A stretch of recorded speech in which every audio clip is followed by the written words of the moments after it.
नमस्कार बा प्रणाम बा तमाम जनता जनार्दन के।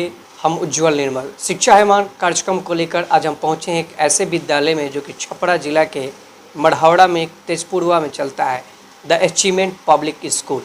ये विद्यालय की खासियत बताएं कि कम ही समय में इस विद्यालय ने इस देहात में अपना एक नाम अलग ही पहचान बनाया है, क्योंकि यहाँ के जो बच्चे हैं, देहात से बच्चे आते हैं। देहात में बच्चों को शिक्षा देना, बेहतर शिक्षा देना, मूल शिक्षा देना बहुत कठिन होता है। लेकिन यहाँ के जो डायरेक्टर हैं सुमित कुमार जी, उनसे मैं बातचीत करूँगा कि इतने कम समय में अपने विद्यालय को कैसे इतने ऊंचे मुकाम तक पहुँचाएं और यहाँ के अभिभावक आपके साथ कितने सत्य और निष्ठा के साथ आपके साथ हमेशा बने रहते हैं। स्वागत है शिक्षा मान कार्यक्रम में। सुमित जी, क्या परिचय है, हमारे दर्शकों को अपना छोटा सा परिचय बताएं। जी धन्यवाद। मेरा नाम सुमित कुमार सिंह हुआ। द अचीवमेंट पब्लिक स्कूल मैं 2018 से चला रहा हूँ और 19-20 तो अच्छा से चला, लेकिन 20 के बाद कोरोना आ गया तो उस समय बहुत डाउनफॉल हो गया और समझिए कोरोना के बाद से फिर से रीस्टार्ट हुआ। काफ़ी सारे फ़ीस वगैरह भी था और मैंने उस समय फ़ी को भी पूरा माफ़ कर दिया। आप वहाँ पे बैनर पे देख सकते हैं, मीडिया में मैंने दे दिया था कि कोरोना काल का टोटल फ़ीस माफ़ हुआ। और ऐसा पहला विद्यालय था ये रूरल एरिया का, और इंस्टीड आई होप आप देख सकते हैं पूरे छपरा भर में पहला ही होगा कि कोरोना काल का पूरा फ़ीस मैंने माफ़ किया। ओके, उसके बाद रीस्टार्ट हुआ और समझिए कि फिर से 50 बच्चे से शुरू होते होते आज फिर 400 बच्चे मेरे पास एक साल के अंदर आ गए। तो पेरेंट्स का कहीं ना कहीं से मेरे प्रति विश्वासी हैं कि वो लोग अपने बच्चों को मेरे पास डालते हैं। बहुत सारे कंपटीशन में यहाँ पे स्कूल्स भी खुलते हैं, तो खुलने से कोई फ़ायदा नहीं होता है, बिकॉज़ यहाँ पे है कि कोई क्वालिटी ऑफ एजुकेशन पे फोकस नहीं कर रहा है। क्वालिटी ऑफ एजुकेशन ये हो कि थोड़ा सा गरीब तो यहाँ सभी है, बट उस लेवल से किसी को भी पैसा वगैरह लेना चाहिए कि आप स्टाफ को पेमेंट अच्छे कर सके। अच्छे पेमेंट दीजिएगा तभी अच्छे स्टाफ आपके पास आएंगे और तभी वो क्वालिटी ऑफ एजुकेशन देंगे। ठीक है, तो नए नए स्कूल खुले मेरे पास और जो भी हैवी अमाउंट वाले थे वो लोग यहाँ से निकले, नए स्कूल में गए, फिर वहाँ से भी निकल गए। तो ये एक सबसे बड़ा वीक पॉइंट है रूरल एरिया का, और इसको अगर सारे स्कूल वाले जितने भी रूरल एरिया में हैं ये लोग एकत्रित हो जाए कि नहीं कोई भी दूसरे स्कूल से आ रहा है तो विदाउट TCM एडमिशन नहीं लेंगे, तो ये आई होप सभी स्कूल का समस्या भी ख़त्म हो जाएगा। और पेरेंट्स भी जो स्कूल वाले को मूर्ख बनाते हैं, यहाँ गए 10,000 बाकी चला, 20,000 बाकी चला, 4-5 लाख हर एक सेशन में सर चला जाता है मेरा। अच्छा, एक आपने ये बात कहा बहुत सारे प्राइवेट इंस्टीट्यूशन के, आपने जो बहुत बड़ा ये अपने प्रश्न रख दिया है, ये बिहार की बात नहीं है, ऑल ओवर इंडिया की ये बात करें। पूरे प्राइवेट स्कूल जहाँ पे चलते हैं, पूरा प्राइवेट इंस्टीट्यूशन इससे अभी प्रभावित है। लेकिन आपने जो कहा कि अभिभावक अपने बच्चों को पढ़ाने के लिए हमेशा नए नए खोज, नए नए विद्यालयों के फेर में लगते हैं। लेकिन सर, विद्यालय को तो लॉस जा रहा है, लेकिन आपने एक सोचा कि उस बच्चा को जिस विद्यालय में पढ़ रहा है वहाँ के सर्किल, वहाँ के स्टैंडर्ड, वहाँ के मैनेज, वहाँ की व्यवस्था, वहाँ की शिक्षा, सारे फिर बैक चले जाते हैं बच्चे। जो बच्चे 2 क्लास में हैं वो किसी विद्यालय में अपने अभिभावक आप अपने बच्चों का अपना नामांकन कराते हैं, आप उस विद्यालय में 3 क्लास में करा देते हैं।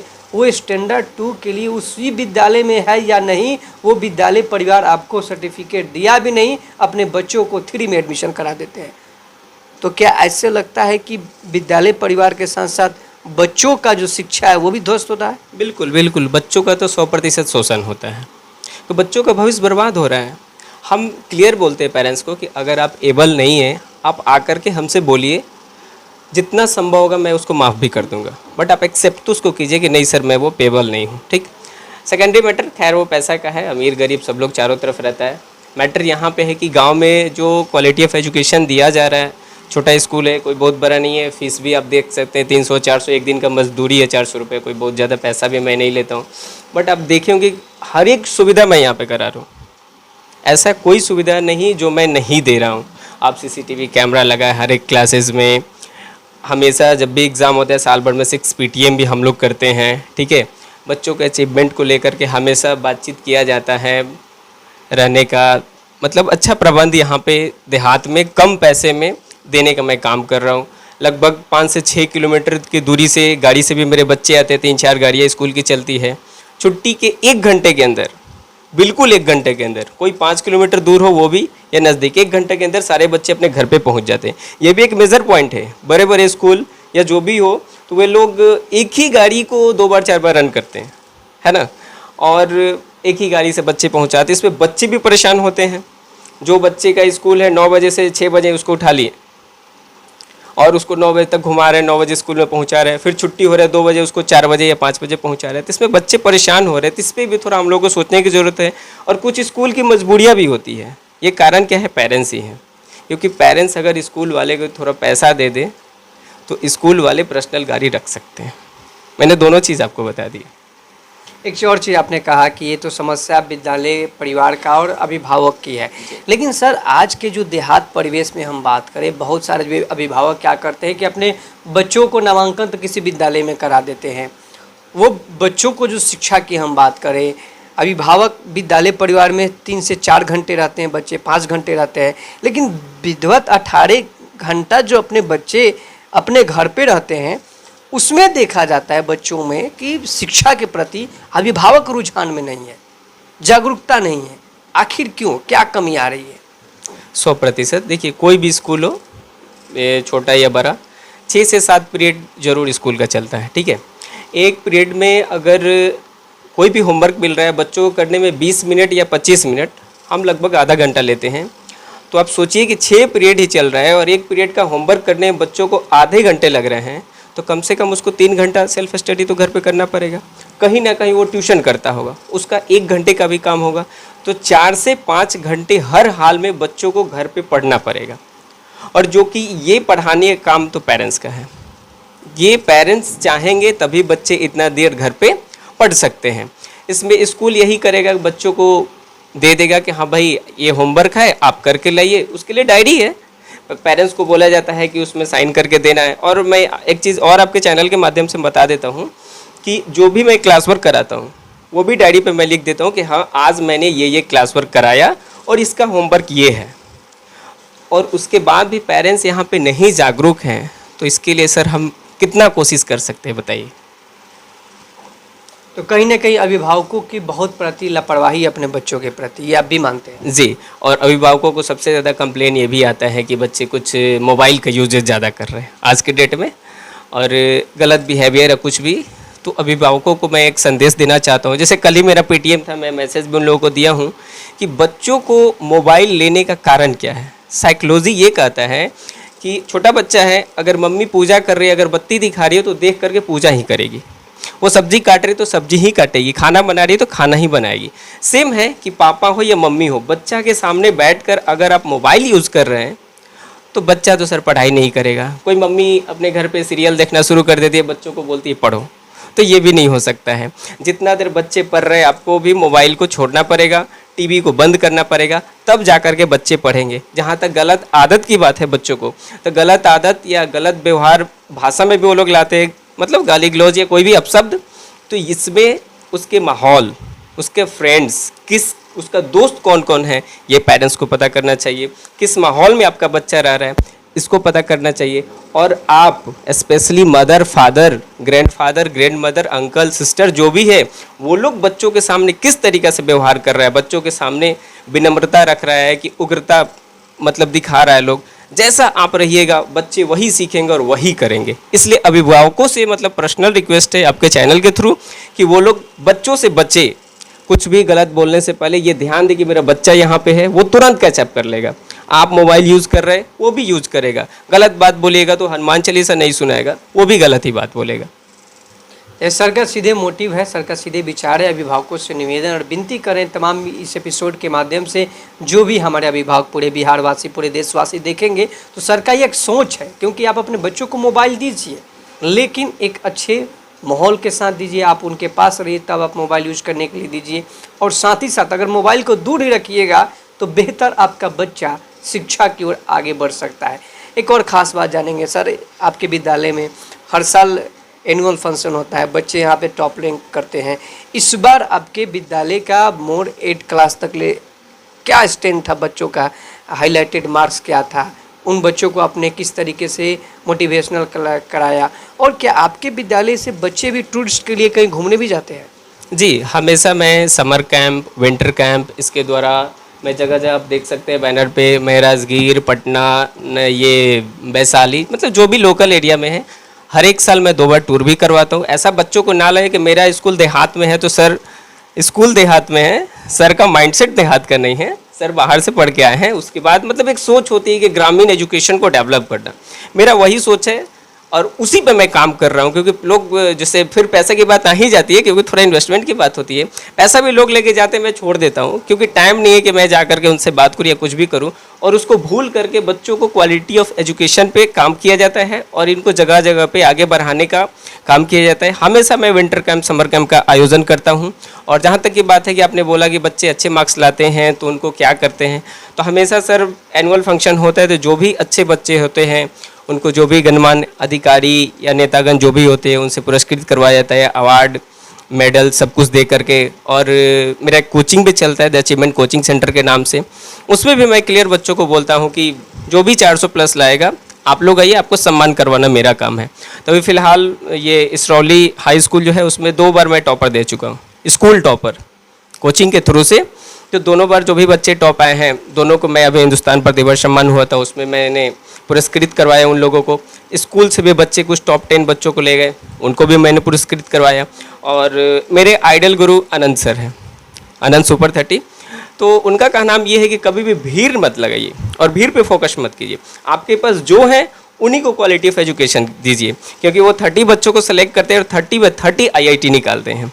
अभी 2 दिन पहले जो दिल्ली में कांड हुआ उसको लेकर के भी वो बोले कि ऐसा नहीं कि जो बहुत बड़े फेमस सर है वही आपको पढ़ा सकते हैं, जो भी बेहतर है उनसे आप पढ़िए और भीड़ का शिकार मत बनिए। इसलिए आपके चैनल के माध्यम से मैं कहूँगा कि कुछ बच्चे हैं जो नादानी कर देते हैं और भीड़ में चले जाते हैं, क्योंकि हम सुरक्षित रहेंगे, टीचर नहीं पूछेगा हमसे क्या कर रहे हैं क्या नहीं कर रहे हैं।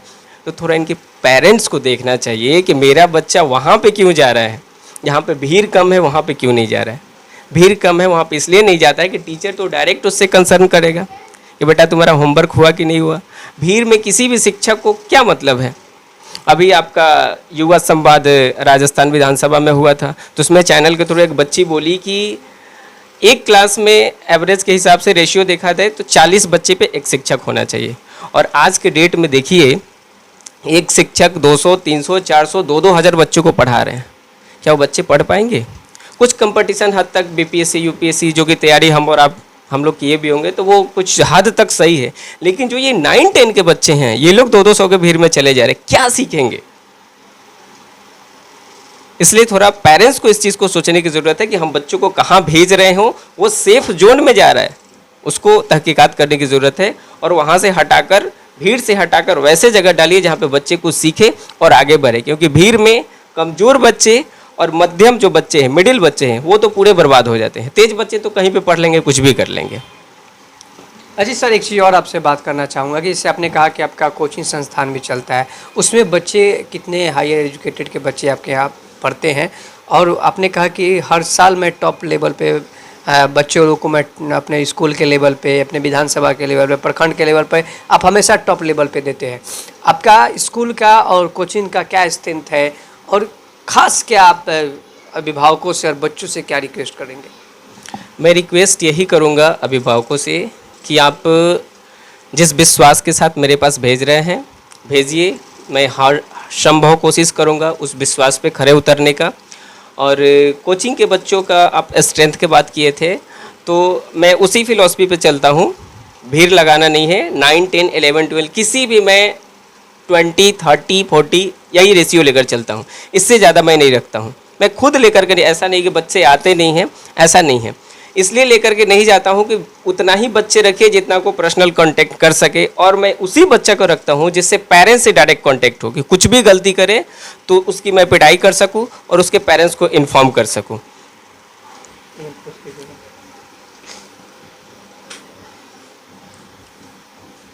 जैसे कि अचीवमेंट पब्लिक स्कूल और अचीवमेंट कोचिंग सेंटर के सुमित जी ने कहा कि आमतौर पे बच्चों को भीड़ से बचना चाहिए। एजुकेशन के जो मोलिटी है, एजुकेशन का जो पॉलिसी है, जो भी शिक्षक पढ़ा रहे हैं, जो भी अभिभावक अपने बच्चों को भेज रहे हैं, इस पर बेहतर ध्यान देना होगा। आपको सोच कर किस एकेडमी में अपने बच्चों को नामांकन करा रहे हैं, किस विद्यालय में अपने बच्चों का नामांकन करा रहे हैं, कि वहाँ पे व्यवस्था क्या है, एजुकेशन क्या है। अब बड़ा बिल्डिंग मत देखिए, बड़ा प्लेटफॉर्म का नाम मत देखिए, लेकिन ये ज़रूर देखिए कि आपका बच्चा किनके हाथ में जा रहा है वो मैनेजमेंट कितना एजुकेटेड है, वो मैनेजमेंट आपके बच्चे के प्रति, वहाँ पहले जो बच्चे पढ़े उनके प्रति कितना सिंसियर है। इस पे आप अहम सोच समझ के अपने बच्चों का बेहतर नामांकन के लिए अच्छे विद्यालय खोजिए और अच्छे मैनेजमेंट खोजिए, क्योंकि आप अपने अच्छे मैनेजमेंट को चूज करेंगे तब तो आपका बच्चा जो होगा बेहतर करेगा, देहात में हो या शहर में भी हो। सर, जाते जाते एक खास आपसे सवाल रहेगी कि आमतौर पे जितने भी विद्यालय कोचिंग संस्थान लोग चला रहे हैं, अभिभावकों के लिए और कोचिंग संस्थानों के लिए दिन प्रतिदिन नए नए कोचिंग संस्थान खोल रहे हैं, विद्यालय खोल रहे हैं, इससे शिक्षा पे क्या जोर पड़ रहा है और समाज पे क्या बड़ा बदलाव पड़ रहा है? देखिए, ये जाहिर तौर पे शिक्षा को देखा जाए तो हम भी शिक्षा क्षेत्र से ही हैं, लेकिन सभी लोग पढ़ाने के मोटो से कोचिंग नहीं खोल रहे हैं। कुछ लोग बिजनेस को लेकर के खोल रहे हैं, तो ये नहीं होना चाहिए, क्योंकि एक शिक्षा जो होता है, शिक्षक जो होते हैं दूसरे माता पिता हैं और एक बहुत बड़ा काम कर रहे हैं आप। एक मतलब बच्ची पढ़ रही है तो वो एक परिवार पढ़ रहा है, वो एक समाज पढ़ रहा है, क्योंकि एक बच्ची का कहीं पे शादी विवाह होता है तो उसको एक घर को मैनेज करना होता है। तो एजुकेशन को लेकर लापरवाह नहीं होना चाहिए। और जो भी सामाजिक स्तर का आपने बात कहा, तो समाज में मैं यही कहूँगा कि आप लोग बड़े बड़े बैनर पोस्टर मत देखिए। कहीं भी जाइए, पहले आप जाइए वहाँ पे और समझिए कि वहाँ पे शिक्षक क्या है, क्वालिटी ऑफ एजुकेशन वो क्या दे रहे हैं, चाहे कोचिंग की बात हो चाहे स्कूल की बात हो। मैं तो अपने स्कूल का जो भी पम्पलेट होता है मैं क्लियर लिख देता हूँ कि आप स्कूल में आइए, पहले मेरे शिक्षक से मिलिए। आप चाहे तो मेरे टीचर का इंटरव्यू ले सकते हैं। All teacher capable to talk to you in English. सभी टीचर जो भी हो सब आपसे इंग्लिश में बात कर सकते हैं। चाहे पीटीए में क्लियर बोल दिए जाते पेरेंट्स से कि आप किस भाषा में सक्षम है बात करने के लिए, तो जो पेरेंट्स इंग्लिश में सक्षम होते हैं मेरे टीचर्स उनसे इंग्लिश में बात करते हैं। क्योंकि मैं वो काम करता हूँ, देहात में भी रह के टीचर ढूंढ के लाता हूँ, वैसा टीचर जिसके पास क्वालिटी हो। ये नहीं कि उसके पास जो टीचर है उसको इधर कर, ये मैं आज तक नहीं किया और किसी को करना भी नहीं चाहिए। ठीक है, अपने बच्चों को पढ़ाते हैं अच्छे विद्यालय में, प्राइवेट विद्यालय में, लेकिन बच्चियों को नामांकन से कतराते हैं, बेटियों को नहीं पढ़ाते हैं। तो बेटी पढ़ाओ और बेटी बढ़ाओ को ये मिशन को लेकर आपके विद्यालय अचीवमेंट पब्लिक स्कूल और आप अपने विद्यालय के बेहतर बच्चियों के लिए क्या करते हैं? देखिए, आप विद्यालय मेरा घूमे हैं और रेशियो भी देखे होंगे 60 और 40 का रेशियो। ऐसे नहीं कि मेरे विद्यालय में बच्चियाँ कम हैं, और बच्चियाँ ज़्यादा होने का कारण ये है कि मैं एक बच्चे के नामांकन जब होता है तो उसमें बच्ची का नामांकन मैं फ्री कर लेता हूँ। मतलब घर का कोई भी आता है कि मेरे लड़के का एडमिशन ले ले, तो मैं कहता हूँ आपकी लड़की का एडमिशन क्यों नहीं होगा। तो पैसे का कारण, तो पैसा बाधा नहीं बनेगा, आपके बच्ची को मैं पढ़ाऊँगा और उसमें बाधा नहीं बनेगा। और बच्चा के एडमिशन में पैसा इसलिए लेता हूँ कि कोई भी हो वो लड़का को जरूर पढ़ाना चाहता है लेकिन लड़की को पढ़ाना नहीं चाहता है, इसलिए लड़का का एडमिशन जो भी करवाते हैं उसके लड़की का एडमिशन मैं मुफ्त में लेता हूँ और लड़कियों का क्विज़ वगैरह कराते रहता हूँ। उसमें जो भी अव्वल होते हैं उनको आगे बढ़ाने का काम करता हूँ और लड़की का एडमिशन उसी तरीके से होता है। लड़का का एक होता है तो लड़की का मुफ्त में लेते हैं, सिर्फ ट्यूशन फी उन लोग का लेते हैं, जो भी मंथली फ़ी होते हैं वो लेते हैं, बट एडमिशन का नहीं लेते हैं। जाते थे खास अपील क्या कीजिएगा अपने द अचीवमेंट पब्लिक स्कूल से अभिभावकों और यहाँ के मैनेजमेंट शिक्षा विगतों से क्या रिक्वेस्ट कीजिएगा? यहाँ के जो भी मैनेजमेंट है, शिक्षा विगत लोग हैं, उनसे यही कहूँगा कि छोटे स्कूल को भी ध्यान में रखा जाए और एक ऐसा रूल बनाया जाए कि बहुत सारे लोग प्रताड़ित हो जाते हैं, जो फ़ी वगैरह वाला बात बोला मैं, कि ताकि हर एक स्कूल आगे बढ़े। ये नहीं कि कोई आगे बढ़ रहा है तो बढ़ते जाए, कोई पूरा पीछे चलते जाए। तो ऐसा रूल रेगुलेशन बनाया जाए। और अभिभावकों से मैं कहूँगा कि जिस तरीके से आप विश्वास बनाए रखिए और एडमिशन वगैरह को लेकर के मैं कहीं जाता नहीं हूँ। मैं अभिभावकों को आपके चैनल के माध्यम से धन्यवाद देता हूँ, क्योंकि वही मेरे प्रचारक हैं और वो खुद मेरे पास क्वालिटी ऑफ एजुकेशन देख करके बच्चे को भेजते हैं कि नहीं वो स्कूल बेस्ट है, आप उसमें जा कर के नामांकन करवाइए। थैंक यू, बहुत बहुत धन्यवाद सर हमारे साथ बात करने के लिए। अभी हमारे साथ शिक्षा हेमान कार्यक्रम कलेक्टर सुमित कुमार जी बात कर रहे थे, the achievement public school the achievement coaching centre के डायरेक्टर और मैनेजमेंट करता। आपको बता दें कि इन्होंने कहा कि जिस तरीके से समाज में बच्चों को महत्वपूर्ण शिक्षा देना है तो अपने अभिभावक को जगना होगा और बच्चों को भी जगना होगा कि किस विद्यालय में और किस कोचिंग में किस मैनेजमेंट के पास हम अध्ययन करने जा रहे हैं। अगर आपका अपने विद्यालय में, अगर तेजपुरवा में अगर आप अच्छे विद्यालय खोज रहे हैं, अच्छा मैनेजमेंट खोज रहे हैं, तो द अचीवमेंट पब्लिक स्कूल में अपने बच्चों का नामांकन करा सकते हैं और साथ ही द अचीवमेंट कोचिंग सेंटर में भी अपना बच्चों और बच्चियों का भी कोचिंग करा सकते हैं, क्योंकि देहात में अगर अच्छा विद्यालय और कोचिंग खोजने में बहुत टफ होता है। अगर कोई विद्यालय अगर कोचिंग अगर आपके बेहतर भविष्य के लिए अच्छा कार्य कर रहा है तो उनको आप मदद करें, मजबूती से उनकी हर सोच को आप भी एक कदम बढ़ाएं और उन मैनेजमेंट का फी आप लोग ना रखें, क्योंकि आपकी दिए हुए वो 2 पैसा आपके बच्चों के भविष्य के लिए लगाएंगे और वहाँ की मैनेजमेंट और बड़ियार करेंगे, तभी आपका पंचायत का जो शिक्षा है, आपका प्रखंड का जो शिक्षा है मजबूती से आगे बढ़ेगा। तो शिक्षा है मान कार्यक्रम को लेकर हर विद्यालय के साथ अवगत करा रहे हैं। आपको एपिसोड कैसा लग रहा है बिल्कुल कमेंट करें। किसी प्रकार द अचीवमेंट पब्लिक स्कूल को अगर आपको कोई सलाह देना हो या किसी प्रकार का विचार देना हो या किसी प्रकार की कोई शिकायत हो तो बिल्कुल कमेंट कर सकते हैं और डायरेक्ट मैनेजमेंट से भी आप मिल सकते हैं। तो जय हिंद, जय भारत। निर्मला के साथ स्वस्थ रहे, सुरक्षित रहे।